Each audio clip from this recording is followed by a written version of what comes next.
ঈদের নামে দুষ্ট জুলুস চলবে না, চলবে না। আমাদের দেশের কিছু চামচা এরা নবীর মিলাদের কথা শুনলে, নবীর বায়োগ্রাফি, নবীর জন্ম বৃত্তান্তের আলোচনা শুনলে এরা চিল্লাপালা করে। কি বলেন, আছে না নাই? এটা তাদের নতুন স্বভাব নয়, এটা পুরাতন স্বভাব। কথা বলেন ঠিক কিনা? ইমাম মুজাহিদ আল বাহিলি রহমতুল্লাহ আলাইহি, বিখ্যাত তাবিঈ, উনি স্পষ্ট করে বক্তব্য দিয়েছেন এবং আর রওজুল উনুফ কিতাবের মধ্যে এসেছে সাকাবার বর্ণনা, রন্না ইবলিস আরবা রন্নাতিন, ইবলিস জীবনে 4 বার ক্ষোভে দুঃখে চিৎকার করেছিল। কয়বার? যারা বলো, ইবলিস দুঃখ ভারাক্রান্ত হৃদয় নিয়ে, ক্ষোভ নিয়ে 4 বার চিৎকার করেছিল।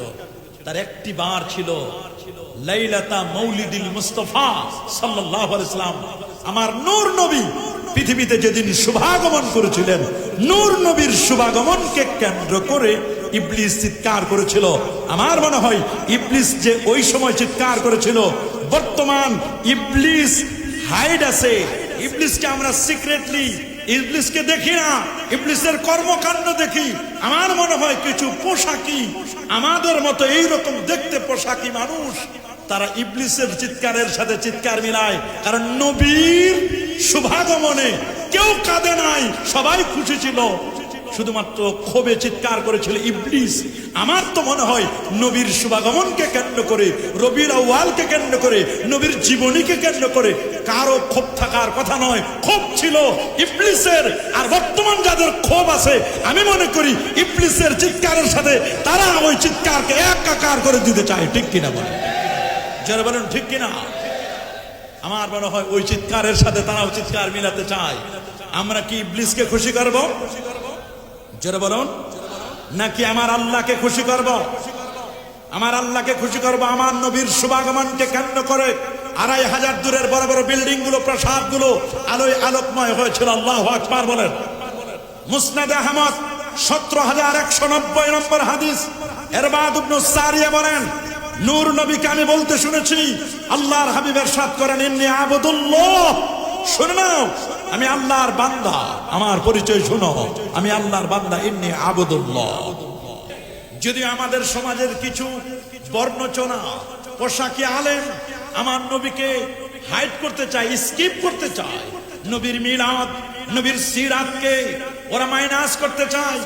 কিন্তু আমার আল্লাহ বলে দিয়েছেন, ইহুদিদেরকেও খ্রিস্টানদের ব্যাপারে বলে দিয়েছেন, ওয়া ইয়ারিফুনাহু কামা ইয়ারিফুনা আবনাহুম, তারা আমার রাসূলকে চিনতো নিজেদের সন্তানদেরকে যেমন চিনতো। সুবহানাল্লাহ, আল্লাহু আকবার বলেন। নিজের সন্তানদেরকে যেমন চিনতো, আল্লাহর হাবিবকেও তেমন চিনতো। হযরতে আব্দুল্লাহ ইবনে সালাম বলেন, কেমন চিনতো? আমার সন্তান এটা আমি চিনি, তবে এর মধ্যে খিয়ানত থাকতে পারে আমার সন্তানের মা। তার মানে তিনি বলেছেন, আমার স্ত্রী, তিনি খিয়ানত করতে পারে। আমার সন্তান 100-তে 100 এটা আমি বলতে পারি না, সন্তানের ব্যাপারে কনফিউশন থাকতে পারে। কিন্তু আল্লাহর নবী যে সত্য নবী, এর মধ্যে 1% কনফিউশন নাই। আল্লাহু আকবার। এই কথা শুনে অনেকেই তার কপালে চুম্বন করেছিলেন, এত অ্যাবসলিউটলি সত্য কথা আর কেউ বলতে পারে নাই।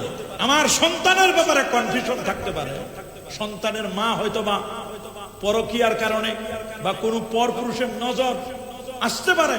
আমার সন্তান যে 100-তে 100 এটা আমি বলবো না, কিন্তু আল্লাহর নবী যে 100-এ 100 এর মধ্যে সামান্যতম সন্দেহ নেই। আল্লাহু আকবার বলেন। তারপরে দেখবেন